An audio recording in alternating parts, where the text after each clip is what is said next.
And we're back with our panel. Major, I want to start with you. There have been a lot of management changes at the White House. Yeah. Where are we at the end of the year on that? John Kelly has brought order and discipline and a functionality to not only the way decisions are brought to the president, but who is allowed to bring them to the president. And they go through John Kelly. But that doesn't change the fundamental truth about the Trump approach to the presidency. And I've been trying to think of a metaphor. So you go to a rock concert. It's the Make America Great Again rock concert. There are two songs, Forgotten Americans and America First, and 15 solos. 15 solos by the same soloist on different instruments. That soloist is Donald Trump, okay? When he says in interviews, I'm the only one that matters, he fundamentally means that. And everything about this administration pivots off of that truth.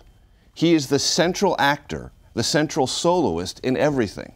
And imagine yourself at this rock concert and you hear 15 solos. You're probably going to be a little tired by the end of the show because you get the soloist and very little else. And if you talk to cabinet secretaries, which I have the luxury of doing it sometime, they're like, we're doing all these things, but it's hard to sort of get people aware of it. Because the soloist is on the flute, then he's on the drums, then he's on the electric guitar, then he's on every other instrument. And that is both the kind of reality draw of the Trump presidency, the management reality, and the exhausting reality. Right. By the time he gets to the glockenspiel, it's really...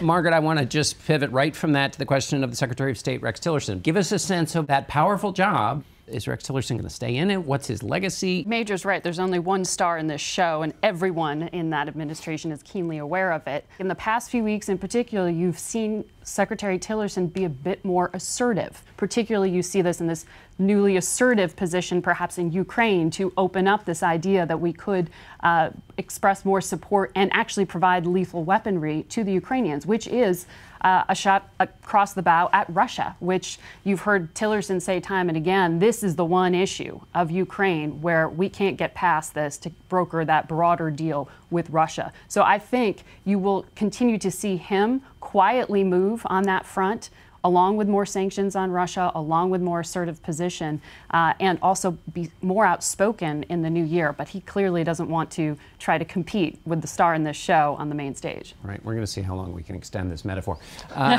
David, let me ask you about North Korea. Where does that stand at the end of this year? 365 days further down the road of a collision course. The U.S. is making a demand of North Korea to give up its nuclear weapons program that North Korea is not going to accept. North Korea is developing a weapon, an intercontinental ballistic missile, that the Trump administration says it cannot accept. Something's got to give, and it's probably going to take some major decisions by somebody in the year 2018 to get us off this collision course. Jeff, what's the state of Homeland Security at the end of this year? Well, the main focus, John, right now is on these lone wolf actors. Law enforcement doesn't like to call them lone wolves because they feel it glorifies the act. But these are people that are harder to spot because they're sitting in a basement somewhere being radicalized online, and with the array of information available online, they can be radicalized within weeks and then carry out an attack. The FBI does about 1,000 investigations, ISIS-related, in the U.S., and really that's been the consistent number over the last couple of years. But spotting these people is so difficult because they blend in. You don't really have a history of law enforcement with them. And so trying to wrap them up and get them arrested is a problem for law enforcement, and it's something that will continue into 2018. And I want to end this round by talking about Paul Ryan, Mitch McConnell, their relationship with the president now. It was a rocky year. Is everybody on the same team now, or are there things coming in 2018 that you think will create more potential conflict? Well, this was by far their best week, and I think you saw that in their public praise of each other, the body language, and the fact that they all understood this was a significant win, not only for them, but for the Republican Party and its existence. But I think you're going to see some more disagreements about what to do next year, both officially and politically. There are competing priorities, obviously, in the House and the Senate. McConnell doesn't really want to rock the boat. I think Ryan is eager to try to take another step in terms of looking at sort of domestic policy and what could possibly be reshaped in a more conservative image. Both of them struggle every day with the fact that the president does not grasp, care about, or really talk to anyone about details of this stuff. Major, I want to ask you about the underreported story from the year. What would you put in that category? I'd say one overseas and one at home. Overseas, it's this relationship with Saudi Arabia.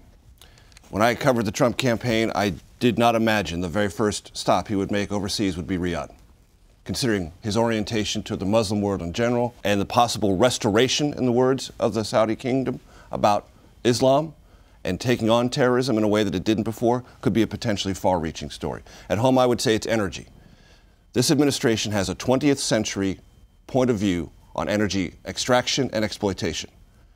It does not have an embrace of renewables or 21st century energy concepts that the Obama administration does that will radically change where we drill, where we don't drill, and the environmental implications of that.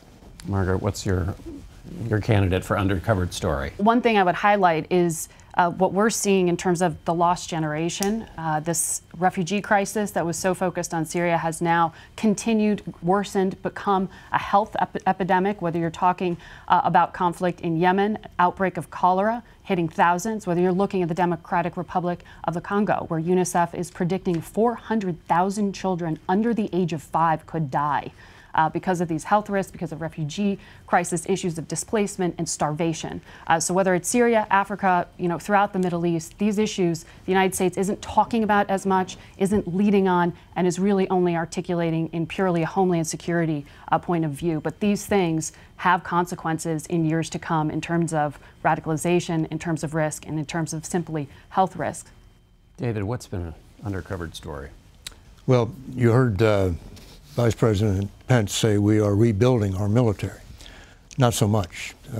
There's a big new defense spending bill, but it's just a wish list until you get a deal in Congress. And so the fact is that the Pentagon, along with the rest of government, is going to continue to operate on these continuing resolutions, which keeps you going along the same path. And the heads of all of the services just say that their readiness is falling apart. And when you listen to the details of what an aircraft carrier has to go through these days to get underway, when we saw those 3 carriers operating off the Korean Peninsula a while back, the machinations that it took to get one of those carriers, the Teddy Roosevelt, underway. I mean, they were stealing planes from all over the United States, stealing parts just so that they'd have an air wing to go on there. The Secretary of the Air Force says that when she saw on her first briefing on the new readiness rates when she came into office, she said, there must be some mistake. This has got to be wrong, and of course, it wasn't wrong. And nobody should conclude from that we're about to be inferior to anybody. We're still number 1, but as the Secretary of the Air Force said, these decreased readiness rates don't mean we're not going, but it does mean fewer are going to come back. Your candidate for this. 2 quick ones. First off, let's remember there was an assassination attempt on a top House Republican this year. And this was the most threatening year for lawmakers in history. There were at least 1,650 threats against lawmakers as of late July. I couldn't get updated stats in time for this, but it's safe to surmise it was at least double last year. The other, there's an internal displacement crisis in this country. At least 230,000 people have left Puerto Rico since Hurricane Maria.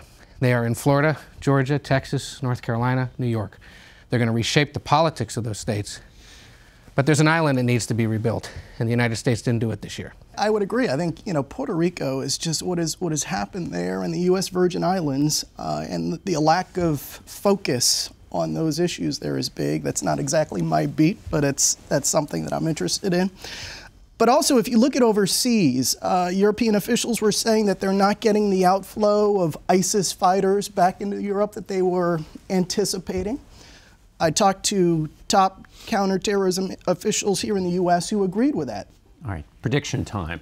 Jeff, I'm going to start with you. What are you going to predict in 2018? Well, you might recall that last year I predicted that James Comey was going to stick around. Maybe you can give me a break on that one. Man, well, I mean, who knew what would happen? So this year, I won't be as bold, but I will say that I think The Mueller investigation is going to, one way or another, give members of Congress a big decision in 2018. I think it'll end up in their lap. David, what's your prediction? Well, as long as we're confessing. Last year, I predicted that President Trump and Kim Jong-un would have a face-to-face meeting. I was brilliant, but dead wrong. So I'm not going to touch North Korea. I'm going to predict that Abu Bakr al-Baghdadi, the leader of ISIS, will meet his end in 2018. All right. Ed? One of the big four congressional leaders, Nancy Pelosi, Paul Ryan, Chuck Schumer, or Mitch McConnell, will either be gone or on their way out of their position by this time next year. All right. Major? The president is going to have to come to terms with what the resistance means. If you talk to Ed Gillespie, who ran in Virginia, got more votes than everyone ever run for governor in Virginia, but lost by 9 points. So the victor got even more. Says, I've met the resistance and it's real. In the midterm elections, everything that's on the agenda will have to require Democratic votes. And that's going to mean larger compromises than this president has shown any inclination to achieve. So 2018 for this White House and this president, if it has any accomplishments at all, will have to be through and over or around the resistance. And that will be a fascinating story. Margaret? Secretary of State Rex Tillerson does not resign in January, as had been predicted and asked many, many times. He'll stick around. I think he will be engaging more and more assertive, as I said. But I think one of the areas that is going to really take up a lot of his time is trying to save whatever chance at diplomacy there may be with North Korea. But we may see also a more immediate crisis with Iran. All right. Thank you, Margaret. And I want to thank everybody on our panel today for today, but also for all the work you do for CBS and for Face the Nation. Your reporting, your insights, and your curiosity about the news and what's going on in Washington and around the world help us inform and make sense of what's been a very unusual year. And we'll be back in a moment.